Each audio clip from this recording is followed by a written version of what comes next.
longer understand the attitudes, the characters in the kingdom.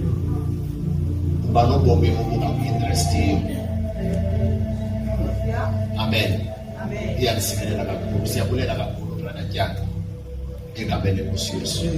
for such a profound and powerful message. Amen.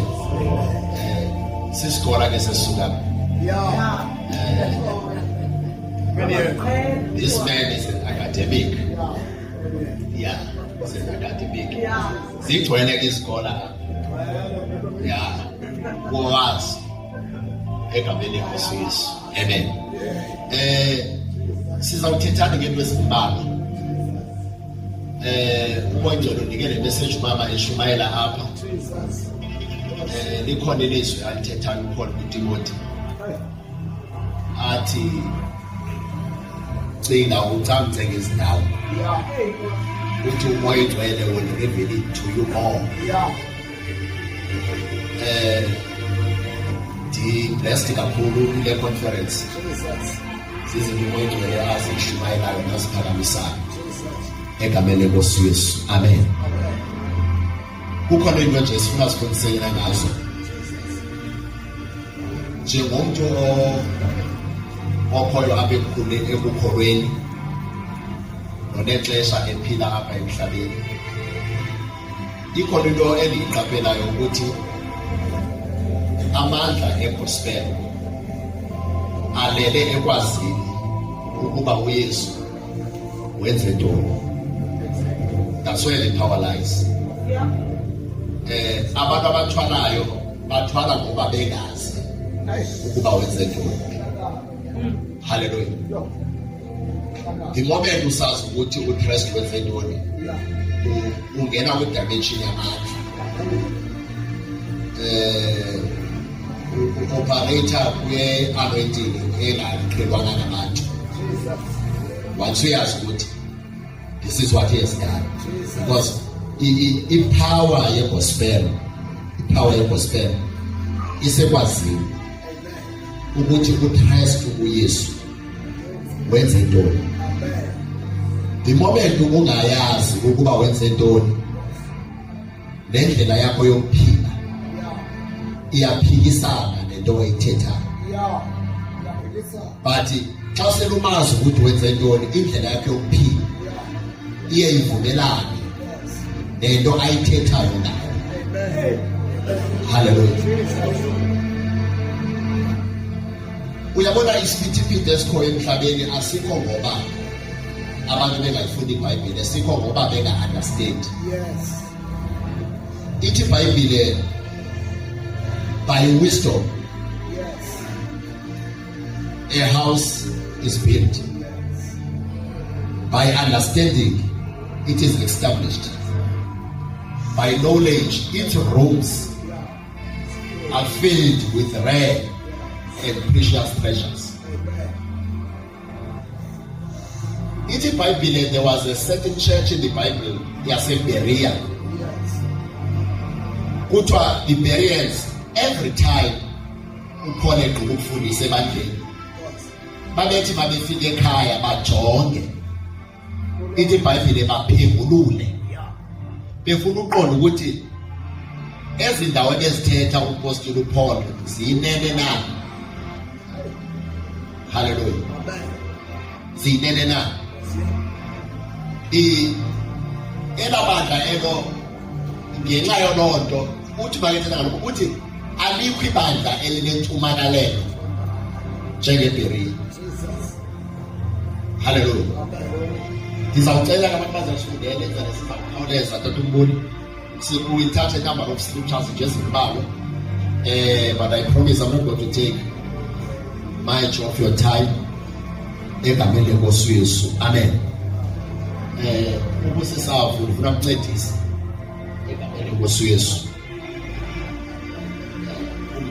Nawuncedisa lapho tatumboni. Yes.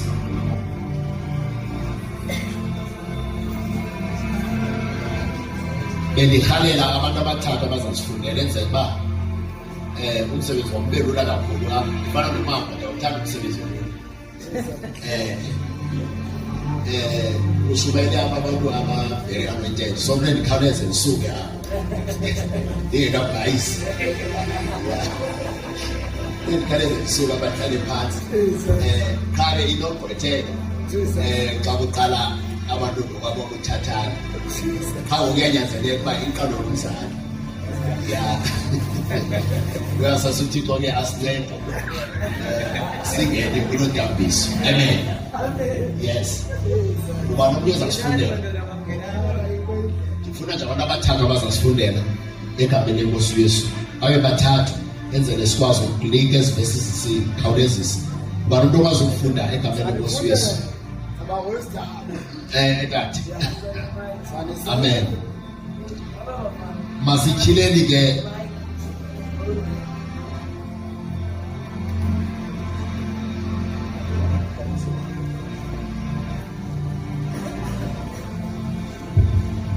sithe xa siqala into ebalulekileyo kuba sazi ukuthi uKristu uYesu usenzele ntoni, what he has done, because amandla evangeli alele apho.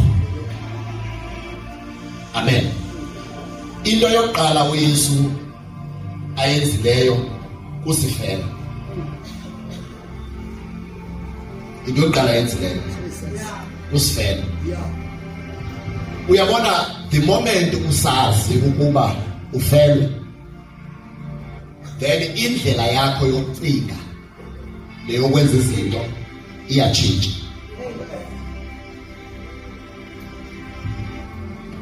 Ayitshintshi ngoba kanye uzawubulaleka, but i-understanding ikwenza ube well established. And in knowledge of knowing ukuthi this is what he has done, yenza your house to be filled with rare and precious treasures. So into yokuqala uYesu ayenzileyo kukusifela. Eyesibili wasihlawulela. Eyesithathu wasikhusela, wasolusa. Eyesine wasibiyela.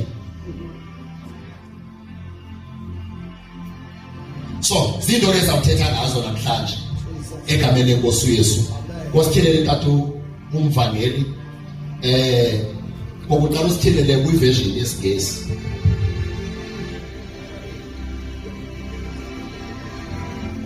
Usithilele uRomans chapter number 5. Uzafunda uverse 6 and verse 8.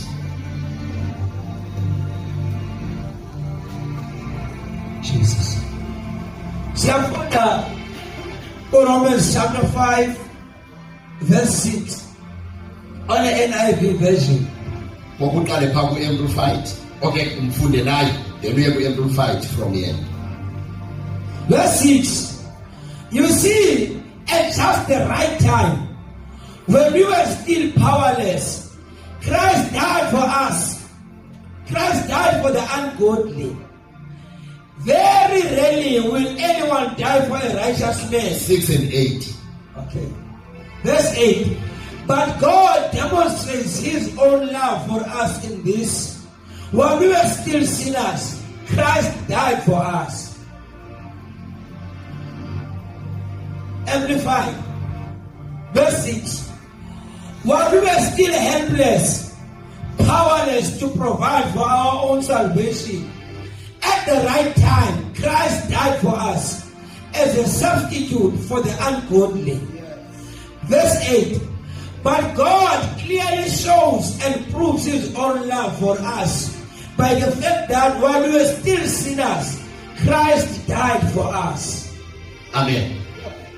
Uyabona uYesu into yokuqala ayenzileyo kukuba uYesu asifele.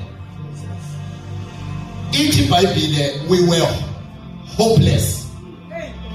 We were a people without God. Number 3, we were helpless. Ithi iBhayibhile uboni akakwazi ukuzinceda. Nangona enhlizweni kukhona ukuthi angazinceda but akanayo ability. Because there is a difference between eagerness and ability. Uyakwazi uba nayo eagerness akanye umqweno wentshisana lo oyenza into but ungakwazi uyenza.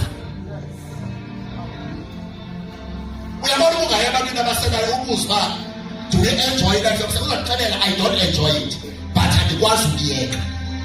Ukhona umqweno but andikwazi ukuyeka. Ithi iBhayibhile ke at that time, at the right time, at the exact time, uYesu ufike wasifela. Ithi iBhayibhile we were helpless, we were vulnerable. Yabona ukuthi vulnerable ke ukuthi usengciphekweni usengozini. We were defeated. Sasingene ringi noSathana asibethe sivuyele esazi ukuthi asinawo amandla akhe. Sasingisangena kuvakale kuyizela amadimoni osazi ukuthi abantu ababoyisiwe bengekani. Esivuyele esazi ukuthi abantu abanamhlanguli ba-helpless but bakafika uYesu wasifela. IBhayibhile uThixo walibona ngaliso uthando lwakhe ngoba besi-helpless ngamanye amagama besingena amakamva singenabo. Hallelujah. Besingabantu abalahliwe, abantu ababezothe but bakafika uYesu wathi ngiyathatha ityala labo, ngiyathatha isiqalekiso sabo, ngiyathatha iswangusho labo, ngiyathatha ukufeyila kwabo. Abantu bebiza ukuthi ngabantu abangenathixo nabalahliwe ngokuza badlisa ubomi although be-helpless but bezaba ngumncedi wabo. Ngakona ke uYesu emhlabeni seyevukile uthi I will send to you the helper. So that ningabi lodwa akuzukushiya ezinto edala but ngizalishiya nomncedi ozohamba nami anithuthuzele. Noma abantu bemulahlile but uthi uYesu you are not helpless, not anymore. Into yokuqala uYesu ayenzile. In the Bible he died for the ungodly. He died for the defeated people, for the vulnerable people. He died was substitute uYesu. Bekumele ukuthi asinazikhona uYesu walizawuvula indlela zibekhona. Kukhona ifamily esinelineage okufana apha zoze umntana baba abengebhaki uyophelela ebhlopini emasilabusini but uYesu bakefika asubstitute atshintshe izinto and you are helpless but I'm going to help you. You are defeated, but you are going to be victorious. You are blind, but you are going to see. You are cursed, but you are going to be blessed. He said it's all the same. Once you know ihlale endlini yakho, ihlale engqondweni yakho, indlela yakho yokwenza izinto ijika automatically. Ngoba uyayazi ufela. Uyayazi ufela. Uyayazufela. Ngitho nababanjiyo ngoba mamela kukhona ukuthi umuntu abe incarcerated physically but abe delivered spiritually. Ngoba understand ukuthi noma ngifanele izinto zasenjele physically but ngifelwe ngikolelwe ngisuko athona phandle abe incarcerated spiritually. But uYesu bakafika ukuthi I'm going to deliver you ngokufela ngoba bewungezekile ukuthi uYesu asebenzisa isikhali esasetshenziswa nguSathana, asebenzisa ukufa ukwahlula uSathana, asebenzisa ukufa ukwahlula amaphakathi, asebenzisa ukufa ukutshintsha izinto. Ngoba isono kade vele sibekho sesakho ngomthetho wabumthetho esibele esibulala umthetho esidiscourage umthetho wabe uYesu introduce a new covenant walifela at the right time, at the perfect time, at the perfect season. Many uYesu I came to die for you. Ufika uYesu kukhona indoda engasebhethesa endaweni yamanzi. IBhayibhile that was the blessed river ever ngoba every time kwakuthunyelwa second angels zifike zingene kulawa manzi ziwapho The moment is everyone with every sickness. In the Bible, but in this man who has been sitting there for years, when the now no one matter, helpless. And the man got along to asking the calm. I'm telling. When you get to remember, I know to survive from any level. What few years? What you know more? God and He said this of faith. He said this of love. At the right time. At the right time. What did I tell you? This is what I'm pulling. You go back.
Not yourself. Tatunda Yesu. Umbalekise kukhona abantu abafuna ukubulala. Asikoni umuntu ongakhanga akwazi usindisa. At the right time. No matter what to your situation, tell him at the right time. No matter what his character, the thing is also we have to intercept this way. God will at the right time. No matter what was against Olaco, look at the right time. He died for me. He died for the ungodly. No matter what you're dealing, what you're trying to be ahead, we have a divorce court. We take the right time. At the right time. At the right time. At the right time. You want to go for the right time. Go for the right time. It's simplistic good one. Get us another job. If you pray, what will come mama when they told the gas? Good one in Yak. Kamayama every period. In periods is like Aisha. It's back corners pay. But you know, man, there's like a pay. Good one. Why are you thinking of a baby about it? Kuko wazi ukuthi yena kukhona indoda yamadoda engetha abantu abangawasusithetha engetha uma wayesephelelwe imali wathi uyese the right time ngoba usathana bakethi ngiyagcina uthixo ngiyaqala bakethi usathana ngiyagcina athi uyesu yonka ngoba uvamile ukwenza izinto opposite yezinto zabantu uyesu lo iking of Judah. My Lord, from the tribe of David. Yes, our fear failing. Was born an Alizamaka, who fear failing of his swagger, and his wow, was so much as a second. Would you at the right time?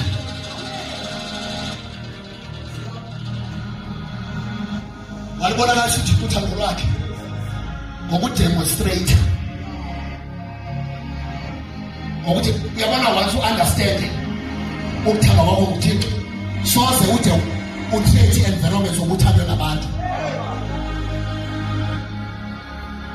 once ufikelele kwazini ukuthi at the right he died for you yes soze ngeke uzabe indlela oba uthandwe nabantu uyabona xa uzawuyazini ukuthi uzelo wena kwaye ufelwe uyesu awusadingi nokuba uzihlangezelele efemini ukuthi indamkeleni ukolele ukukhabalakala naye ngoba indaba ufelwe ngoba indaba ufikile umhlanguli wakho wafika umncedi wakho wathi you are helpless. I'm going to help you. I'm going to help you at the right time. Tell your neighbor at the right time.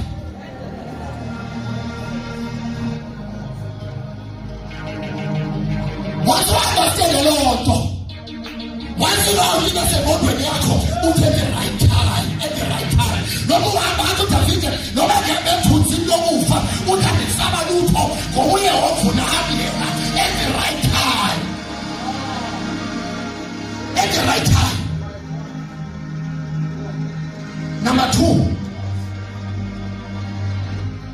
Once he shall let, he redeemed us.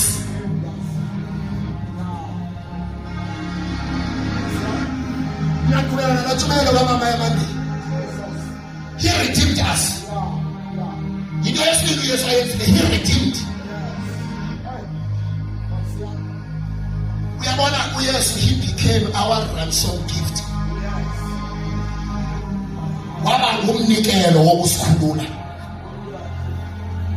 Wafika wathi makexoxa kodwa iseda kungene wena kuphume bona. Siprove iBhayibhile. iBhayibhile kwakukhona amadoda amabili ayabethelelwa emnqamlezweni. Kuthiwa there was a notorious man who was arrested because of his wicked ways. Kanti notorious indoda ekhohlakele iginza elibulala lingenasibusini ukuvela kuthiwa nini khangelise lokukholo umfo wayethanda elesithi uba lidibene nendoda ethi hotsondade ningabe niyibuza negama niyinqakule nize nayo ukuthi into soyixoxa yayiba yiyo lesiyifunayo isokufika. Umuntu notorious umuntu owanted. iBhayibhile endlela uYesu makafika kuPilate kodwa kulisiko lelo maJuda ukuthi xa kukhona ozawubulawa ohlanganyeni kube khona ezamkhupha.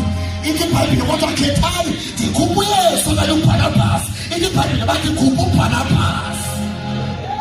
Khupha uBharabhasi. Wathi uYesu wathatha ipasini kaBharabhasi ekumele ukuthi uyaphupha. Wathi uYesu at the right time. Awuzuphupha. At the right time I have arrived.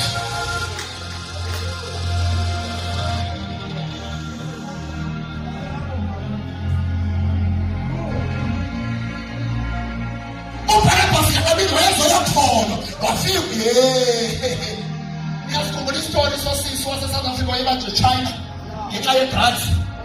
Kwathunywa i-diplomas, kwathunyelwa abantu kucengwa umxoleleli athi China umthetho uthi makafi. Waphela sifaka sisukubana insuku ukuthandaza. uBharabhasi wayekwi-situation enjalo. Wayesekele 3 hours to die, but wathi yes at the right time. At the right time, Bharabhasi, take my seat, I take yours.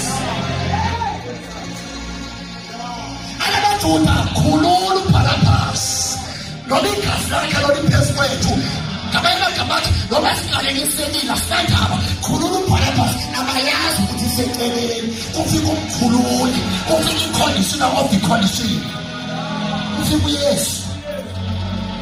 Number 2, he redeemed us. Uyabona usulela ngala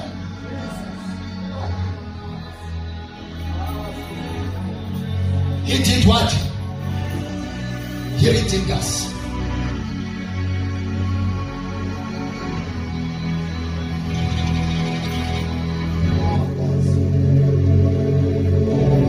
Wasihlawulela. Redemption means to be delivered or to be purchased. We can say God to be purchased ngegazi lika Yesu. Athi liqinile but wasihlawulela. That's why iBhayibhile waye wathi xa egqiba ukufa waya phansi komhlaba. Bathi abantu bebefe bengakholwa bafika wabashumayeza ukuthi wabahlawulela. Wathi although benidiseva isoko but anozuya. Although benidiseva ungaphumeleli but not anymore ayizikwenzeka. I'm here to redeem you. Dizane khulula. Power redemption yokuqala. He redeemed us from sin.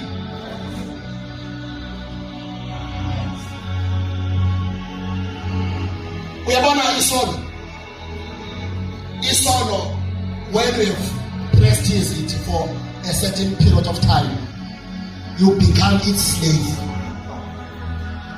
Although ungafuna usenza, but ngoba sesiqhelene nawe sikulawula. But uthi uYesu noba kunjalo, ngizakuthenga from that territory. I'm going to purchase you and deliver you from sin. What's the later kumboni?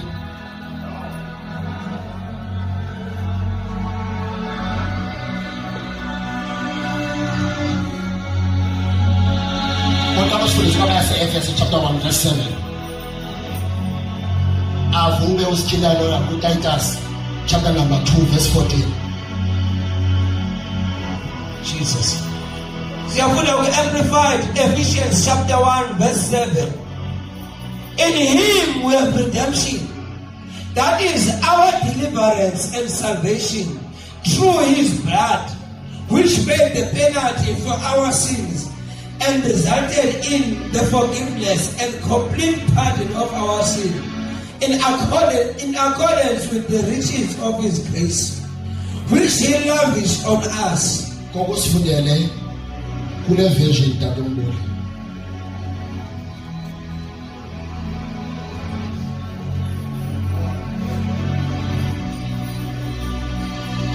Kokusifundele ku NLT.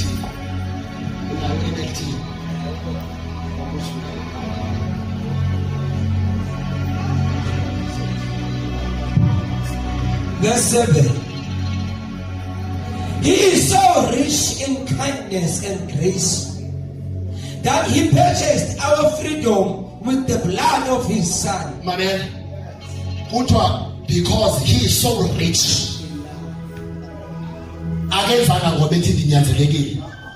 Wenze ngenxa yothando. He purchased us. Uyabona xa uthiwa uthenga into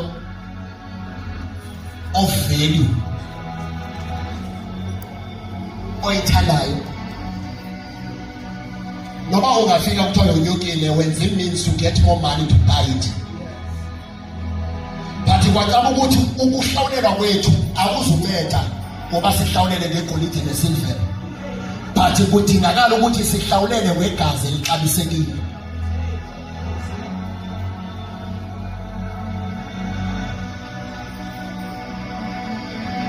When he redeemed us from sin,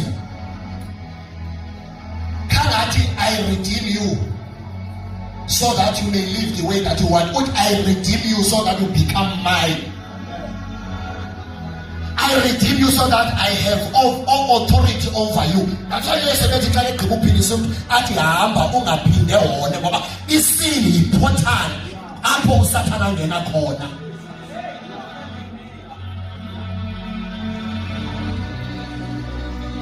Wakuyesu kukhona umnyango ovuliweyo apha.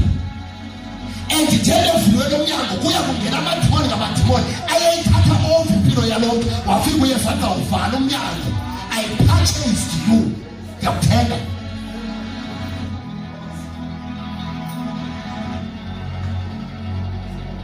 Ngoba isono esamasono kungakholwa, ezikizono ngamantshontsho ungakholwa ngoba umuntu ndimoneke ekholwa uvala umnyango wezono angabi nawo amandla osendisono ngenxa yokukholwa loku-understand ukuthi mna ndithengiwe ndihlawulelwe. Uri mangethetha uPostile Paul simila kanje uthi aliyazi na ukuba alingabenu. Uthi mina niyitempile kaThixo abahlala kuyo kuni ngomoya oyingcwele. We are a mobile temple. We are a mobile temple. I purchased you. Alingabenu. Bathi ningabenkosi uthi umzimba ngowenu ngowenkosi, umoya ngowenu ngowenkosi. Intonazo zakho imamele usazi ukuthi waphinde wavala inqabo ngale imfundiso yakho yomnikelo uyakhuthuzwa nokuvuselelwa awuqoqwa nayo. Wathi uyazi ba he loves you to such an extent wafike wavala umnyango. Funda sisapho. Siyafunda kuncwadi kaTito chapter 2 verse 14. Owasinikela ngenxa yethu ukuze asikhulule ngokusihlawulela kuko konke ukuchasa umthetho, asihlambululele abantu abangabakhe abazondelela imisebenzi emihle. Jonga mamela besike sathi kukhona i-eagerness. I'm so eager man to do fasting, but ungayenzi. I'm so eager to worship God and live a life of purity and holiness, but ungayenzi. Uthi Yesu iproblem ufuna uzenzela. Uthi mina ngabathatha ngoba hlawulela abantu abangabami. Uthi i-purpose yami ukuthi babe ngabami abo aba eager to do good works. So when he came, akafika nje wasihlalela phansi wabe ene motive esithi I have realized ukuthi kunjalo ukulaleka. Uthi Thixo makethetha kuMoses uthi I have seen uthi abantu bami kudala bekhala eEgypt. Uthi ndizini uzobahlawule ngoba akho nto eyenziwa ngegazi.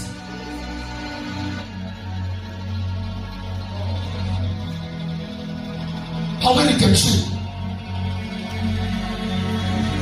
He redeemed us from curse. He redeemed us from curse.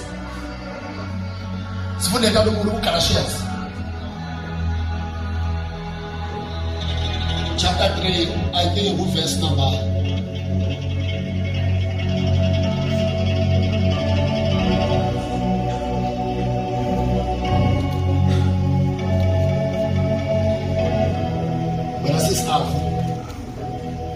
Ube usikhilela ku-1 Peter chapter 1 verse 18. 1 Peter sifundele kanomvakeli kwiGalatians chapter 3 verse 13.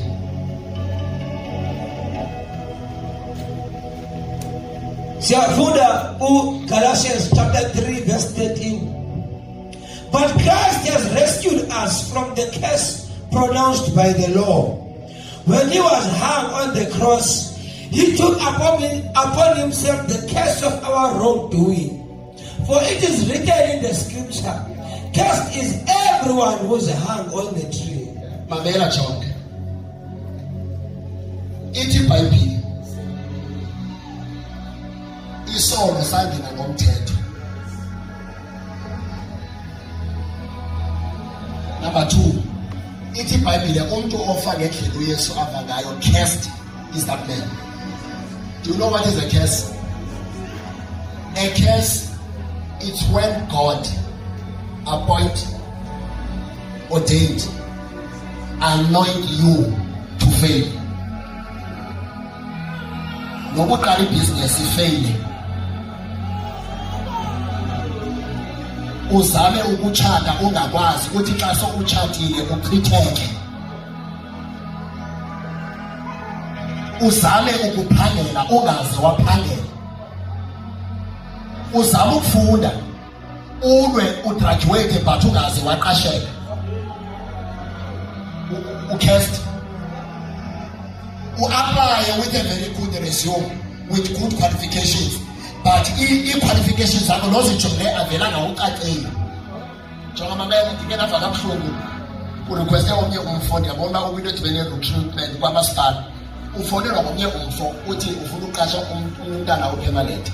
Uthi lo mfo ungangithatha uba ndikwazi kanani nematric. La mfo yena ebefuna nje recomment icebo. Uthi lo mntana ucommitted uyasebenza manje. But uthi lo sumthatha abantu abangena matric baphindwa nasisingisi. Ngathi ephizweni yami unelishwa la mntana.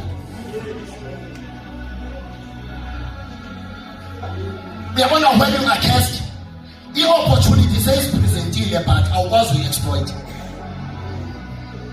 Ingqondo yakho when you are cursed awubi nandlela e-unique yokucinga engakwenza uphumelele, ayibikho. Uba uphangela kuphela umsebenzi ucinga uba mandithengise iswiti uvume phambi kwethu uphile ngokucela indaba you are cursed. Omnye athi sekephangela but angayiboni imali eyiphangelayo indaba yi-cursed. Ngoba uThixo has ordained you uNkulunkulu and appoint you and anoint you to faith. Realize what is an anointing? An anointing is a garment that works for you. Once that anointing works against you, so swear down.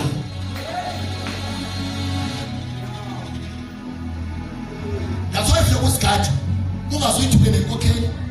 Nobody a branch. To tell it in bakhonza beqalekisiwe bayawatshintsha amabandla everyday indaba abantu bakhangela into abakade bayifumane ikhona indaba baqalekiswa. Kukhona inhliziyo zamakhothwa ezababangalelayo othonke bankolele wathi uThixo ayikhesi ngoba uthi uNkulunkulu lethi izikhokane zehlabathi ngenxa yabathandiswa bami uthi do my prophets no harm.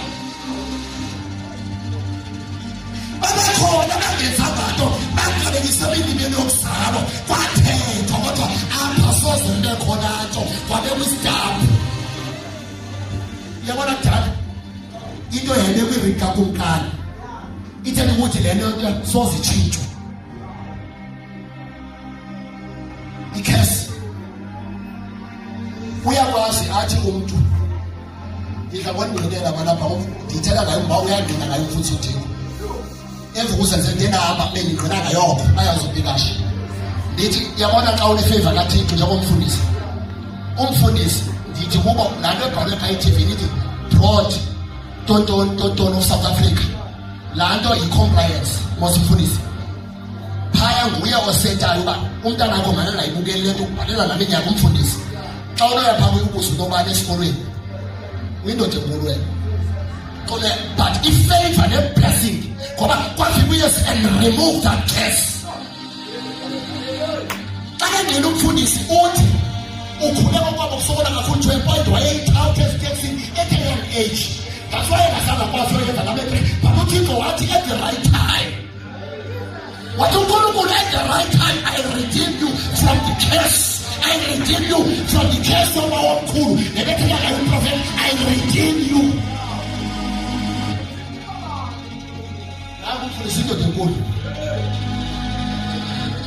Practically, I redeemed them. Corona from curse. What do you think of Israel? I have corona curse. Kukuba nesiswesi asho ndaweni yenu endaweni bakukhoyo nina emqamlezweni kube khona umthetho phezulu onimangalelayo lencwadi wathi uThixo mamela Yesu uzafika endaweni yawo kodwa blessed is Jesus, blessed is Sondelwa. What a blessed is Jesus, blessed is end time. What a blessed is Jesus, blessed is the church of the Christ. Sakaleli, waqalekisa uYesu. Ngafana ngekhaya. Athi bawundi shiyelana. Thibhayibhile kwavile kwamnyama. Kuthiwa waflathelwa lizulu ngoba uthwele ikhesi yehlabathi. Inkosi yamakhosi engenatyala engazange yenze kutshijolo eyaphila ngayo ezinto emhlabeni yaziphilela ubomi bokushumayela but afika ithuba kwathiwa wakuThixo at the right time Jesus my son deliver them from curse, deliver them from bondage of curse.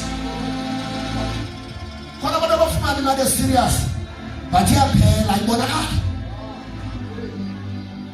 andifuna uyibona loo nto andinceda ukuba ngaye esikolweni ezi-economics andifuna uyibona into yokuba ndiyibona imali pheli ndiyaziwapha endlini ndingazibika ndihlala phantsi ndicinge ndenze ntoni because I know I'm not cursed. God has said a word upon me. My spiritual mother and father have said a word of blessing upon me. My pastor has said a word of blessing upon me. So akwazi ukuthi ndingayibona iphelele phi imali andikho.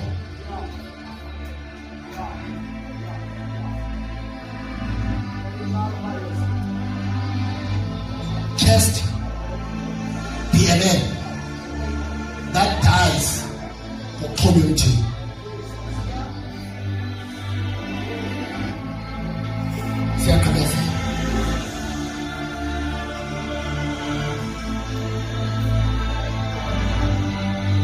siyagqibezela. Siyathini?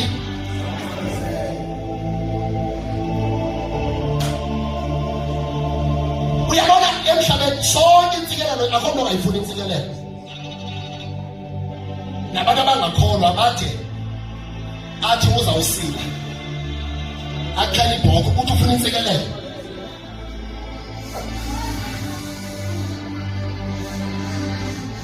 Ufuna intsikelelo? Nomnye uze enkonzweni ngimoment noba ise false prophet watsathetha into emthembisa intsikelelo uqola uya all out. Indaba yintoni? Intsikelelo. But kuthiwa thina we were cast people, a hopeless generation, but then the right time, at the right time, at the right time, he redeemed us from that curse. Asigqibezele into kumfakeli.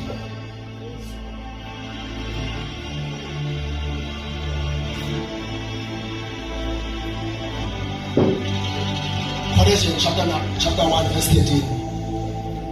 He redeemed us from darkness. Kolukhabele nothi noba kumnyama yena ukukhanya kwami uyabonelela uYehova ubaba ebunzimeni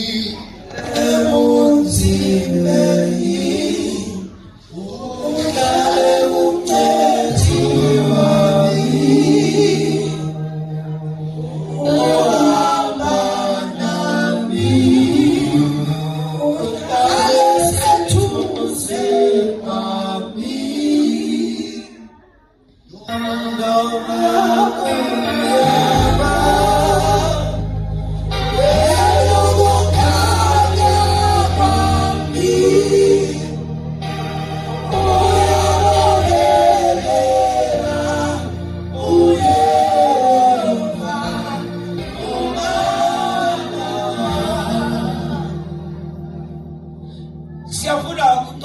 Colossians chapter 1 verse 13.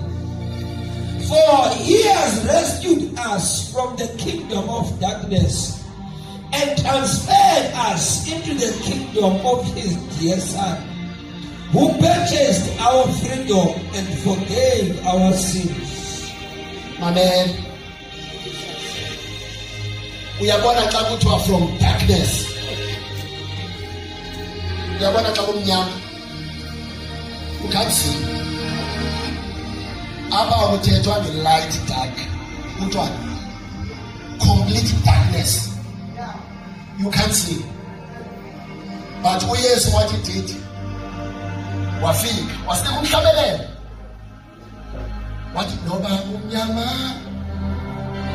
yena ukukhanya kwami. Ngalaa xesha kumnyama ngalaa xesha abantu abajongile bathi sakhe sibone uzawuhamba njani. Kwakwazi uYesu esezulwini wathi sakhe ndiniphuvele uba uzawukwazi ukuhamba. Ngoba njengoba ndifikile ndinguYesu ndifike not only for ubafela but nobakhulula from darkness. Wathi zabanika umhlabelelo omtsha bathi noba kumnyama yena uyabonelela. Davide ngingasuka ngiyephi na from your side, oh living God. Uthi noba ndiye bomnyameni uthi nalapho isandla sakho sokukaphelela. Uthi bomnyameni wena usuke ube bukhanya. Wafika from kingdom of darkness. Abantu abazibukela samuza seNigeria. Yabona ba? Yathakatha kwamhlaba. Ghana nase-India. Nanoba i-kingdom of darkness sukucimba kumnyama physical. Once you enter there, ngokukhutshwa emzimbeni ukhutshwa uyothakatha, then ingqondo yakho iyatshintsha. Mamela jonga kuba nalaa nto okwazi-spirit of Caesar, spiritual spirit of Caesar, umoya we-confusion. Into luncedo uyayilibala ibeluncedo. Yabona njengoba usithi wathi besengxakini zayo ku-fasting and uqinisekile ukuthi uphuma ku-fasting une-solution. into eyenzekayo once ufaka into that kingdom uyalibala lonke. Confusion, spirit of confusion. As a spirit, what it does, sizala apha ignorance. Ube umuntu ignorant noba kukhona opportunities but into start light. Ubethwe zizinto ezikubetha every day. Uthi bena umbuzo uthi why me? Why me? Uthi yes, at the right time I purchased you from darkness. Uthi I redeemed you from darkness. Uthi ngiyakukhupha kwisithokotho somnyama. Uthi ngikusekhanyeni. Ngikusekhanyeni.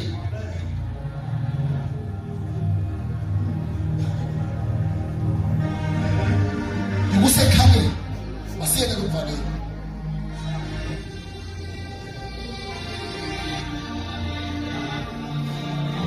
Andifuna ukubhuda lo ixesha. Bekuthetha ngemileko kwabantu abanye. Jam ngonam ngondibe apha utheni nyanje baxwela. Ibalethi iqatha into yombeka. So awukubwethu. Awukowethu. Ngenzela ungabubeki. Ayawukowethu. Lelo ngamixesha ngikhoba ngikade kakhulu andifuni into uqhubeke. Tu uthi ayiconference imandi but uyimoshile la nto umnyama yini ngoba kangadini ixesha kodwa yena ekhona kwizaziso kodwa yena ekhona kwi-leadership engayazi nabo namhlanje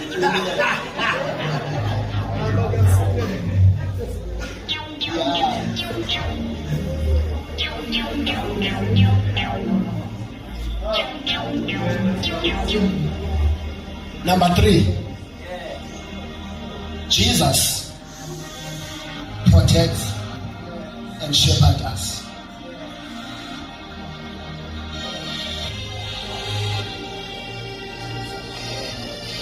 uYesu uthi kwincwadi kaJohn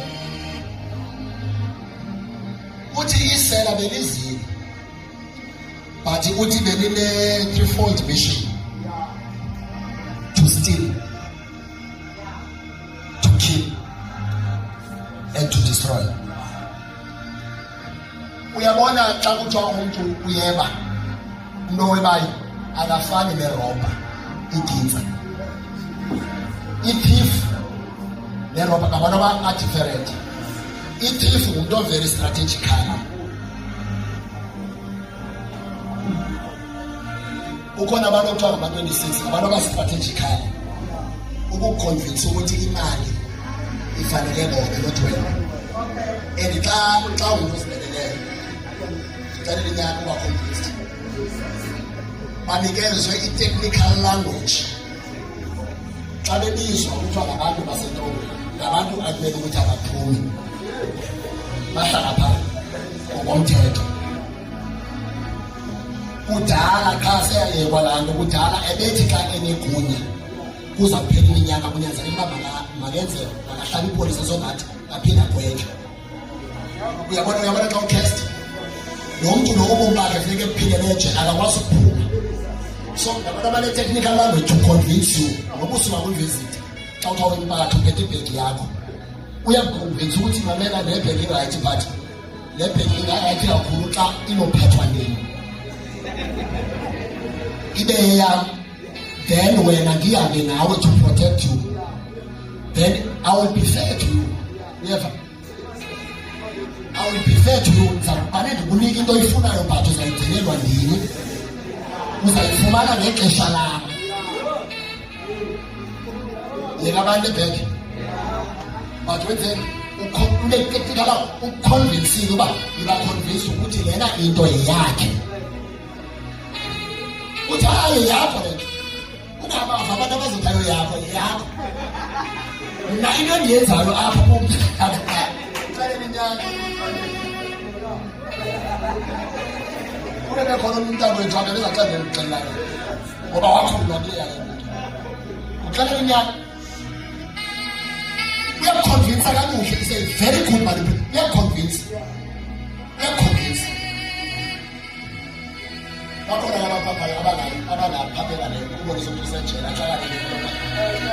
abantu abaphaphanya angenento enangayaziyo uconvince ukuthi this is mine le nto wena uright suyiphathe nikambe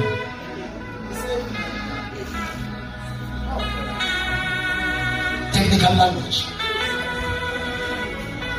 So that's a thief. A robber is someone who takes a knife at Chonawena. So it gets a sabalent. But a thief, brother, you have any phone? That's your phone. A thief, a robber, when it comes, what is that phone? We are born this far. Get tired. You robber. But a thief, when it comes, when I feel maybe smart, when you start to me, you get wrong, you're telling what 2 fingers are means, but whatever could have been there. Smart, who's our Kamuga, talent kid, that's a thief. So, Usatana, in the Bible, when he came as a thief to steal. Kamana kama kaya sabi into Usatana, esema your choice, Yamana Kausa is on the corner. But as it is Satana is tied by all means to steal it. Once Satana Satana was only appetite your cause. Yes, you know, appetite you. Then after Satana, he appetite your cause, obey protection, then he's going to kill you. That's what he came to steal, to kill and to destroy. So in mission like your Satana, when he comes, we figure out what protects you. We are here in the Bible, there's a good in the Chabana. Jonah, Bobo Mangi,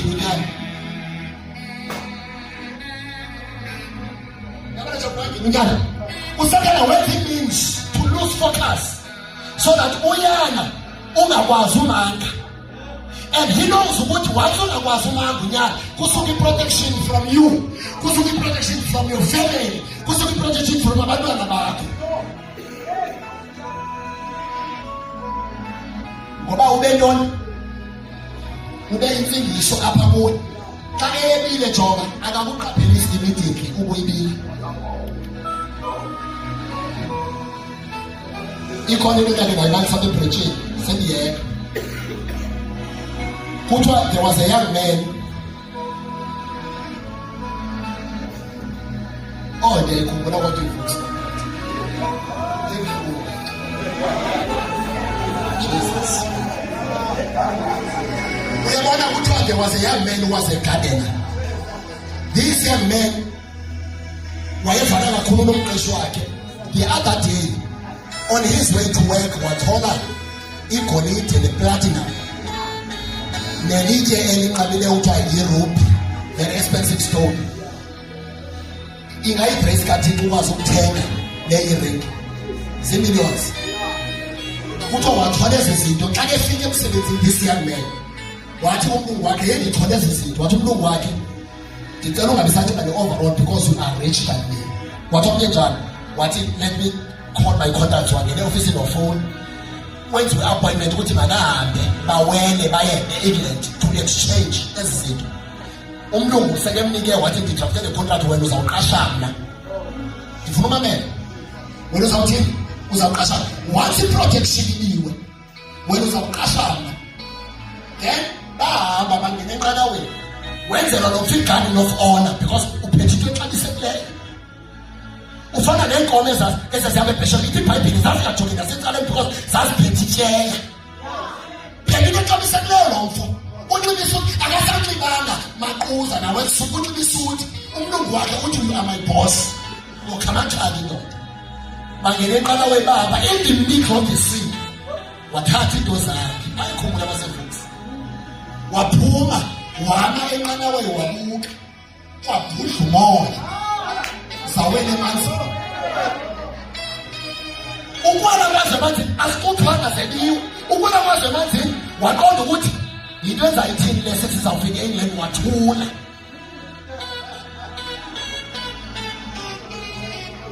We are going to come out in lifesavers, in lifeguard. People are special as a woman, Miss Manson. yangena enqanaweni andoda yathula. Wabuza previous boss, are we still safe? Yathi, young man, indeed. Says I'm really serious. Are we still okay? Yathi, young man, indeed.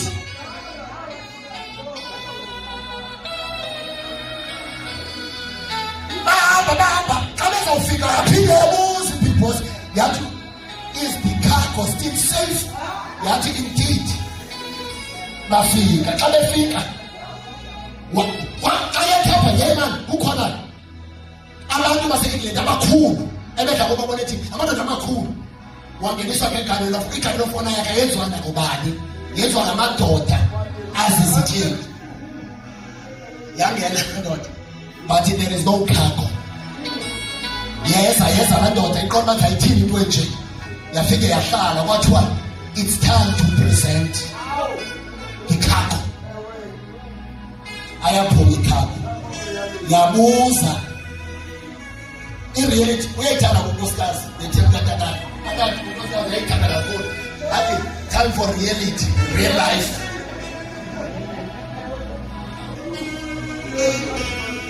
What? It's time to represent the cargo. Yabhala the previous boss, yambamba. Yeah. Yathi ndoda, there is no cargo anymore. Yabuza the previous boss. What happened? Bayasebenza. Wathi wele emanzini, wathi ubutheni ungachoko.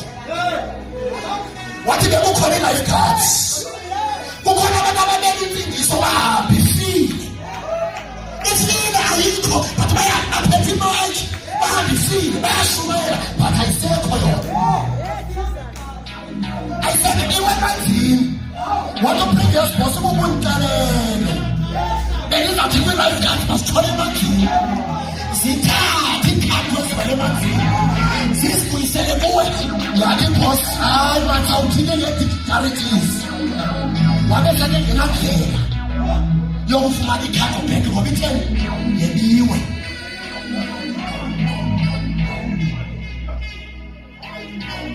What you should have told me, ukuthi aba kukhona special reserve cards.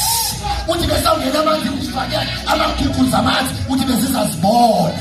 Sibuye naso. Walakasi. Yathi previous boss, you are no longer waiting for me. And I'm leaving you here. That indignity, you deserve to die in jail. You deserve to be locked forever. Forever, people are daughter. As is crippled, I'm fire jail. What are you fool to very important people? Uthule. Yebiwe. Uthule. Ulahlekelwe nayo. Number 2, Satana uzela ukuba abulale.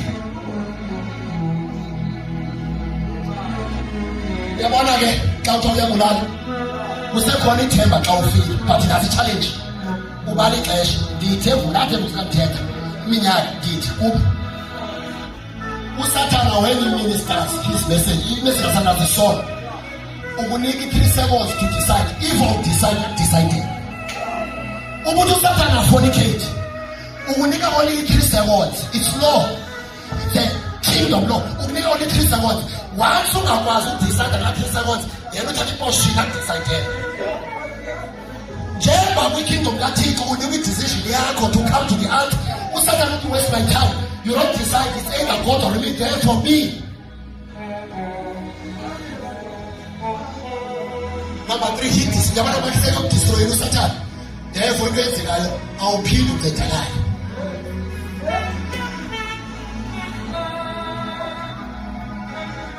So where is that to protect us from the everyone? Where is that to protect from the everyone? Yes, what I will protect your soul, your spirit, and your body from the everyone. I will protect it. What? Dimi umanusi olungileyo. Jonga. Uthe zabe izimvu ndisibiza ngegama ndithi Pikasho uthi still azididluli. ziyathi ziyangangena. Wawazibona igusha zingangena umntu.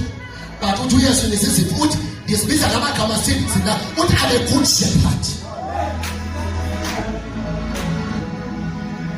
Uthi uYesu ndizela ukuze ndinoluse. Uthi eneneni besiwe cliff of the mountain. Yabona intaba phezulu iTemple Mountain. Besime kangaka. Usathana xa eqala ukuphusha wafika uYesu. At the right time. Why would Jesus at the right time? Why did the other at the right time? What about the move for what you don't know at the right time? What does the Mullah carry as his arm? What you know more at the right time? He shepherds us. We are not daughter of man shepherd is ufunda. Ngelimini uyawubona mawuthula ubona ontanga bakho behamba isibokolo bephila ngokuhlantisana uthi why he shepherd me wandolusa kwamele ukuthi ngidukile but wandolusa bayeke labanxebela umtshato bawuthanda umtshato abazafike babethwe badivorce but uthi wena wandolusa kwakungekho lula but yayazi ukuthi impilo entsithweni komtshato kuba nzima but uthi uYesu ngumalusi wakho uthi ngumalusi wakho uthi yazi ekhaya ukuthi awuzidalanga udalwe ndini kwaye wena uyindlu yedlelo lami but ngathixo yehlabathi lonke usemagcinakhe uthixo I am going to take care of you. I'm going to protect you. I'm going to shepherd you.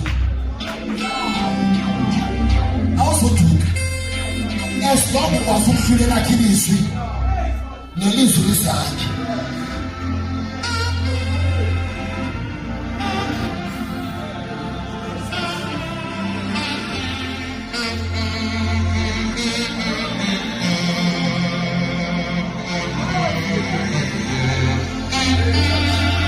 Where's Yesu ukusifela? Where's Yesu ukusihlawulela? Where's Yesu to be a shepherd? But I'm a good shepherd. Uthi mina I'm a good shepherd. Uthi ndiwumalusi olungileyo. Uthi I came. Uthi so that you may have life. Uthi yena usathane eze ukuze ane akhela chabana. Uthi I came so that you may have life. Athi ngakethetha athi zikhona ezinye ezingekho apha thina ngethinthathi thina ngathi. Uthi kukhona abangekho kwesibaya uthi jona mina I'm going out to collect them. I will say from the east, bring my people. From north and south, bring my people together. Let us gather here. But yes, I'm collecting what is mine. People who are zealous to do my will.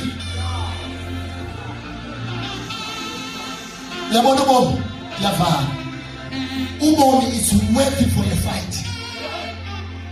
Ukhona into eziyasoze zenzeke empilweni yakho thina uthatha istand sokulwa. Fight. Ufane noPaul. And Paul, I have fought the good fight of faith. What I have finished the race. What I'm ready to go and sleep with my forefathers. The Tulula won't make any part. What I'm done. What's happening again? What I'm done. I don't see a driver in those cathedrals. You know why? Because he trusted the shepherd.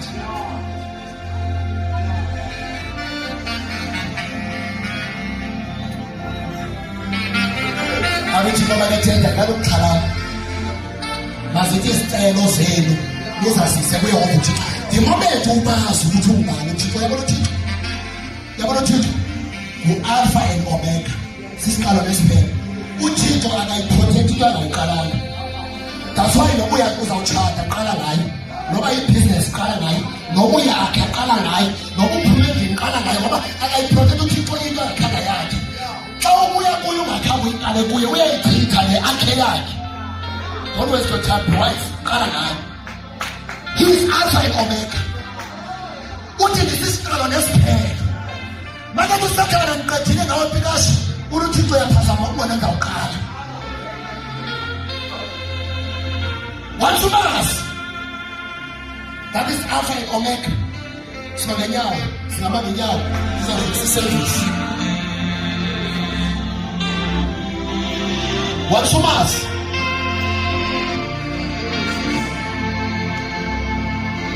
Sifel.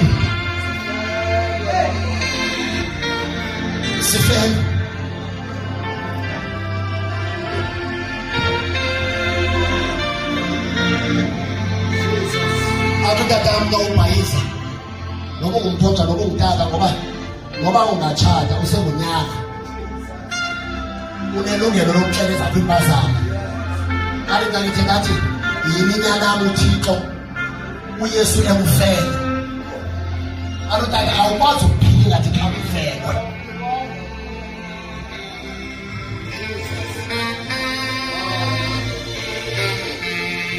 Uyabona emtshatweni i-common goal yabantu abatshatayo is to build love, but into eyenzekayo uthando lumapha phakathi kwabo. Ke nizama ma-brothers wena athi sivana luma kanje uthando phakathi kwabo kanje uthando, and what happens uthando luba little bit short kunabo so that bakwazi ukubonana. Into eyenzekayo nathi aba bantu abakufuneke bobabili befile so that uthando luphile. Ii-divorces lezi zivele ngoba abantu khange bafuna ukubulala ii-ego zabo spiritual, ngoba ithe iBhayibhile xa kethetha wathi thetha ngomtshato but ithetha ngokwenkosi ngokwebandla. uYesu is in the middle. uYesu uthi uYesu njengoba idresi ayimele idresi kathi imekile nobawo bathi thina we died already, it's your time to die. It's your time. Ngoba apha emhlabeni siphile noba sife, that's why the policies, but kwamoya singahlala phansi, but kwamoya siyaphila. I mean siyafa ukuze sithi siphile. Amen tata. Amen.